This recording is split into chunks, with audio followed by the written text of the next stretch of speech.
Je vous propose aujourd'hui une lecture dans le livre de la Genèse, chapitre 22, verset 9. Lorsqu'ils furent arrivés au lieu que Dieu lui avait dit, Abraham y éleva un autel et rangea le bois. Il lia son fils Isaac et le mit sur l'autel, par-dessus le bois. Nous allons nous arrêter sur la fin de ce verset. Il lia son fils Isaac et le mit sur l'autel par-dessus le bois.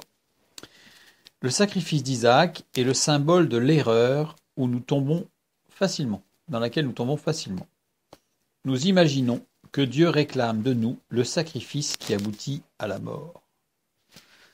Oui, Dieu nous demande le sacrifice de nous-mêmes à travers la mort, et ce sacrifice doit nous rendre capables, comme Jésus l'a fait, de sacrifier nos vies.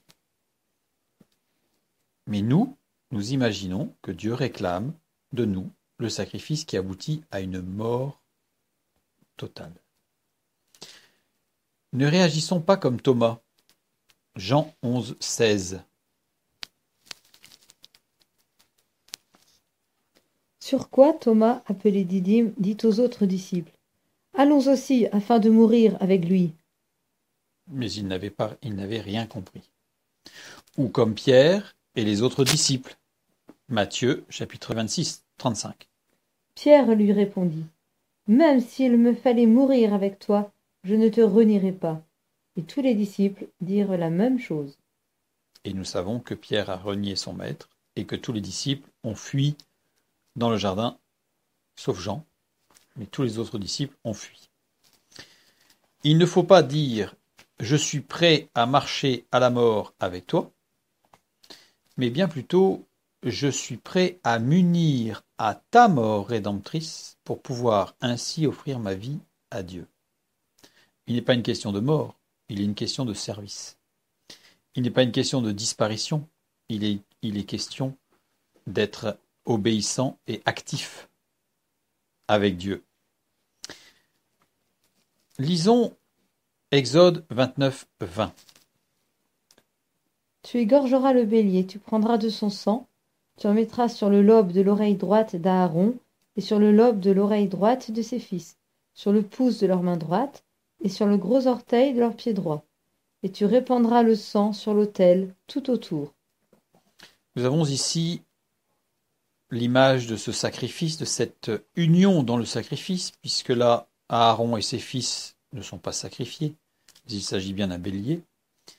Et ce sang de bélier est apposé sur le lobe de l'oreille droite d'Aaron et sur le lobe de l'oreille droite des fils, sur le pouce de la main droite et sur le gros orteil de leur pied droit. Alors, qu'est-ce que cela signifie? Ce qu'il faut savoir, c'est que le côté droit du corps, dans tout le bassin méditerranéen et en particulier dans l'Antiquité, ce côté droit de la personne était, et il l'est encore d'ailleurs bien souvent aujourd'hui dans la symbolique, le côté noble de la personne. Le lobe de l'oreille droite, c'est la zone supérieure du corps, l'oreille. Et cette zone, le lobe de l'oreille, fait appel aux activités de la communication, puisqu'il s'agit de l'oreille. Écouter. Pour pouvoir parler, il faut écouter. Mais ce qui est intéressant, c'est que cette partie de l'oreille, très vascularisée, sert à la détection du refroidissement du corps.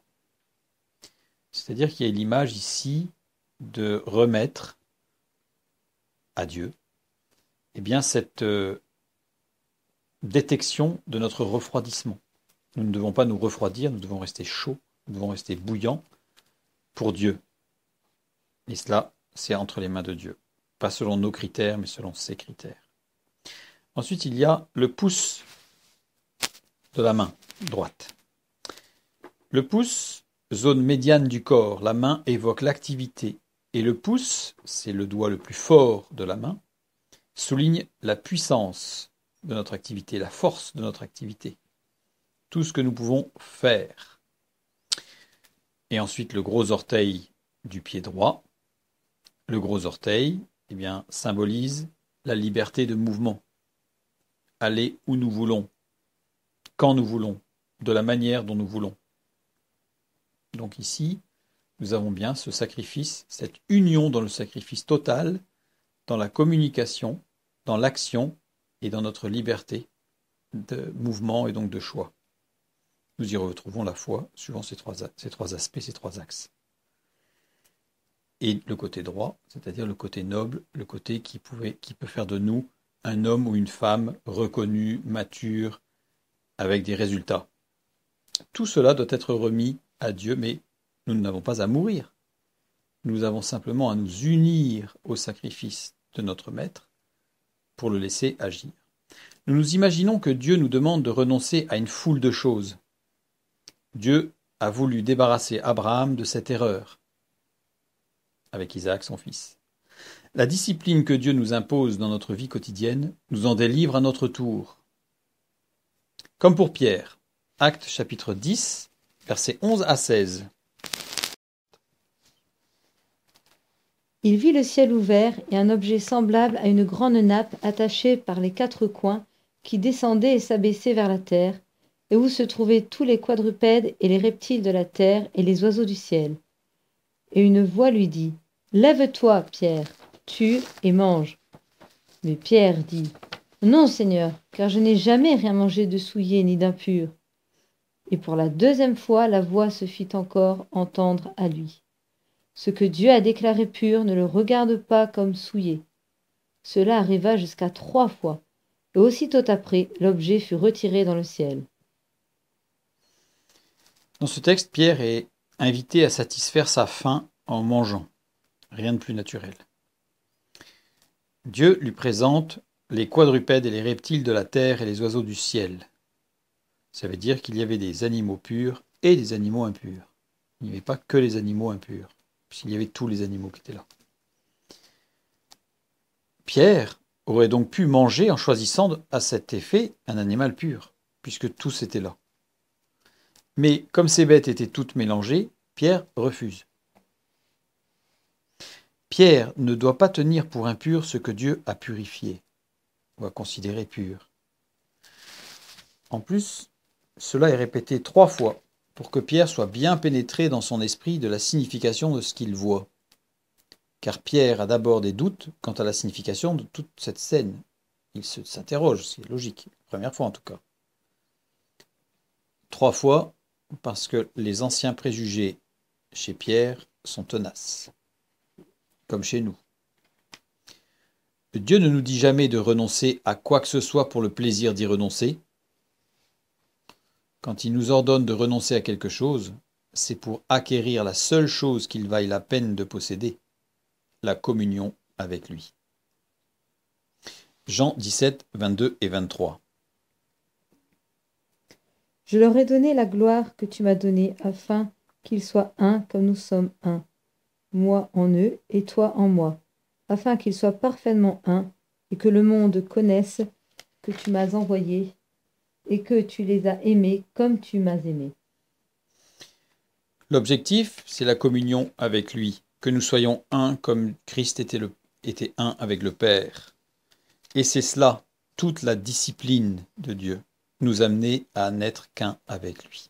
Donc, il s'agit avant tout de briser les liens qui font obstacle à cette vie de communion avec lui. Par l'union de notre âme à la mort de Jésus, nous pouvons briser ces liens. Ainsi, notre communion avec Dieu devient assez intime pour pouvoir lui offrir notre vie en vivant sacrifice. Ce qui est intéressant dans cette expression, c'est souvent dans notre esprit, un sacrifice, c'est la mort. Or là, nous avons un vivant sacrifice. À quoi servirait-il que nous donnions à Dieu notre vie si ce n'était que pour mourir? Ce qu'il réclame de nous, c'est notre personne même offerte en sacrifice vivant. Pourquoi? Pour disposer de toutes nos capacités, de toutes nos énergies, rachetées et sanctifiées par le sacrifice de Jésus. Pour qu'il puisse bénéficier d'une communion réelle avec nous, le lobe de l'oreille, pour qu'il puisse bénéficier d'acteurs et de témoins, c'est la main droite, et de témoins qui iront là où Dieu les enverra, c'est le gros orteil, le pied. Et uniquement, il n'y a que cela qui est agréable à Dieu. Ce n'est pas d'être brisé ou de renoncer à telle ou telle chose qui est agréable à Dieu. Ce qui est agréable à Dieu, c'est que nous renoncions à telle ou telle chose pour accéder à la communion plus parfaite avec lui. C'est cela qui est agréable à Dieu.